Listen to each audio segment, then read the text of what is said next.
Not everyone is meant to understand your pain and not everyone does. ሁሉም ሰው ህመማችሁን ይረዳል ማለት አይደለም። እንዲሁም ደግሞ መስማትም አለበት ማለት አይደለም።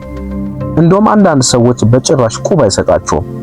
አንዳንድ ደግሞ የእናንተን ህመም እንደ መዝናኛ ሊወስዱት ይችላሉ ይለናል ዴንዝል ዋሽንግተን በአንድ ወቅት ለተሰበሰቡ ሰዎች ከተናገረው ንግግር። ቤተሰቦች ይህን ቪዲዮ ሰብስክራይብ እያደረጋችሁ እስከ መጨረሻው ድረስ ተከታተሉ። አያችሁ፣ ችግራችሁ ለሌሎች ስታካፍሉ በህይወታችሁ ውስጥ መግባት መብት ሊኖራቸው የማይገባቸውን ሰው እየጋበዛችሁ ነው። ይህ ማለት ሁሉንም ነገር ድብቅ አድርጉ ማለት አይደለም። ሁሉም ሰው እናንተ ምን እያሳለፋችሁ እንዳላችሁ የመረዳት ጥበብ አላቸው ማለት አይደለም። አንዳንድ ሰው እንደውም ደህና እንድትሆኑ የሚፈልግ ይኖራል። ፊታቸው ይስቃል፣ ውስጣቸው ግን መሰናክል እንዲያጋጥማችሁ ተስፋ የሚያደርጉ ሊሆን ይችላሉ። ፈተና የሚመጣው እናንተን ለማጠንከር ነው። ጫንቃችሁ ላይ ያረፈው ክብደት ልትሸከሙት የሚገባው እናንተ ናችሁ። ምክንያቱም ማንም የተሸከማችሁትን እውነተኛውን ክብደት ስለማያውቁት፣ ማለትም ህልማችሁን፣ ፍልሚያችሁን። ይህ እናንተ ጉዞ ነው።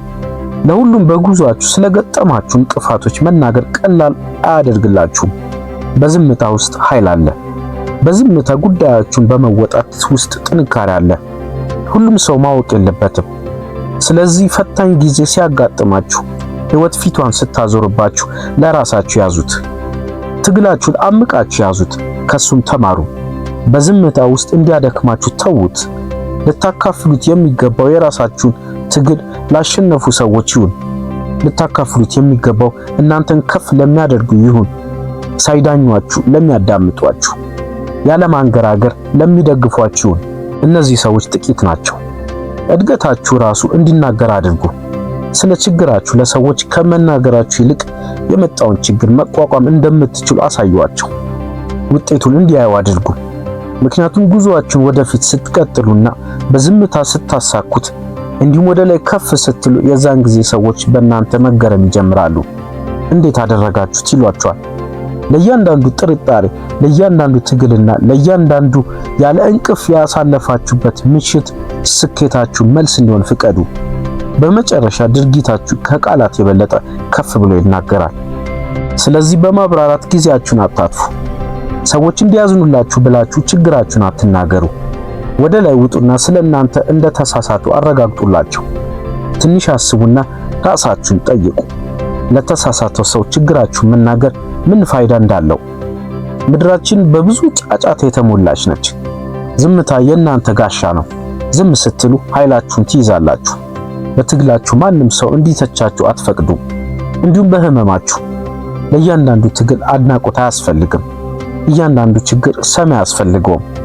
አንዳንድ ጊዜ ከፍተኛ ኃይል የሚያድገው በዝምታ ውስጥ ሲሆን፣ ማለትም የእናንተ ሐሳብ፣ የእናንተ ህልምና የእናንተ ውሳኔ ብቻ ሲሆን ነው። እስኪ ራሳችሁን እንዲህ ብላችሁ ጠይቁ። እውነት ግን ህመማችሁን የምታካፍሉት ምክንያቱም እርዳታ ስለፈለጋችሁ ነው ወይስ ከሰው ማረጋገጫ ፈልጋችሁ ነው? እውነት ግን ለምንድን ነው ይለናል ዴንዝል ዋሽንግተን። በመቀጠልም እንዲህ ይላል፣ ምክንያቱም ምን መሰላችሁ? እውነታውን ስትናገሩ በዚህን ጊዜ ራሳችሁን ለማረጋገጥ ብላችሁ የተናገራችሁት ንግግር ለችግሮቻችሁ መፍትሄ አያመጣም። ችግራችሁን መናገር ከወደቃችሁበት አልጋ እንድትነሱ አድርግ፣ ወደ ሥራ አያመራችሁ። ሁሉም ሰው ተስፋ ሲቆርጥ እናንተን በተለየ ሁኔታ ወደፊት እንድትቀጥሉ አያደርግም። ይልቁንስ ልታደርጉት የምትችሉት ለሰዎች ችግራችሁን መናገር ስትቀንሱ ነው። ፈተናችሁ ለራሳችሁ ስታቆዩት ፊት ለፊት እንድትጋፈጡት ትገደዳላችሁ። በዚህም ጊዜ ችግርን መቋቋም እያዳበራችሁ ትመጣላችሁ። ጥንካሬን እያዳበራችሁ ትመጣላችሁ። ከጊዜ በኋላ በራሳችሁ ማመን ትጀምራላችሁ። በችሎታችሁ ችግርን የመቋቋም አቅም ትተማመናላችሁ። በሌሎች ሐሳብ ጥገኛ መሆን ታቆማላችሁ። በዝምታ ሆነን ችግራችንን አፍነን በምናሳልፈው ውጣ ውረድ ውስጥ ነው እውነተኛ ጥንካሬ የሚወለደው። አስታውሱ፣ ጊዜው ሲመጣ ምን ስትሰሩ እንደነበረ ይመለከታሉ። ስኬታችሁን፣ እድገታችሁን። እነዚህ ናቸው የሰራችሁትን ጮክ ብለው በአረፍተ ነገር የሚናገሩት። ስለናንተ እንዲናገሩ ተው። ወዴት እየመራችሁ እንደሆነ ማየት ከቻሉ ስለ ጉዟችሁ መግለጽ አይጠበቅባችሁ። ስለዚህ ወደፊት ተጓዙ በዝምታ በኃይል። እናም የምታሳዩት መሻሻል የእናንተ ድምጽ እንዲሆን ተዉት። አንድ ቀን ምን ያህል ርቀት እንደተጓዛችሁ ካዩ በዚህን ጊዜ ዝምታ ድግመት እንዳልሆነ ይገነዘባሉ። ጠንካራ ነው። ስለሚጠብቃችሁ ጉዞ አስቡ እስኪ። መንገዱ ቀላል አይሆንም።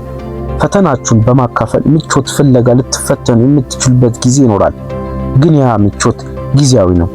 እውነተኛ ምቾት፣ እውነተኛ ጥንካሬ ሊመጣ የሚችለው እያንዳንዱ ፍልሚያ ብቻችሁን ስትፋለሙትና ስታሸንፉት ነው። በእንደዚህ አይነት ክስተት ነው ለምትሰጡት መፍትሄ ወይም የራሳችሁን ነጸብራቅ እውነተኛ ማንነታችሁን የምታገኙት። እያንዳንዱ ፀሐይ መውጣት እናንተ ሌላ ለመፋለም የምትሰጡት ቀን ነው። ሌላ ቀን ለማደግ፣ ሌላ ቀን ወደ ህልማችሁ የምትቀርቡበት ነው። ብቸኝነታችሁ ተገልጦ የሚወጣው በዝምታ የሰራችሁት ነው። ምክንያቱም መስራታችሁ የተተከለው እዛ ላይ ስለነበረ ያ ነው እናንተን የማትሰበሩ የሚያደርጋችሁ። በዚህ ጥንካሬያችሁ የሚፈተንበት ነው፣ ጥያቄዎችን ስትመልሱ ማለት ነው። ግን አስታውሱ፣ ጩኸት አይደለም እናንተን የሚገልጸው፣ ስራ ነው።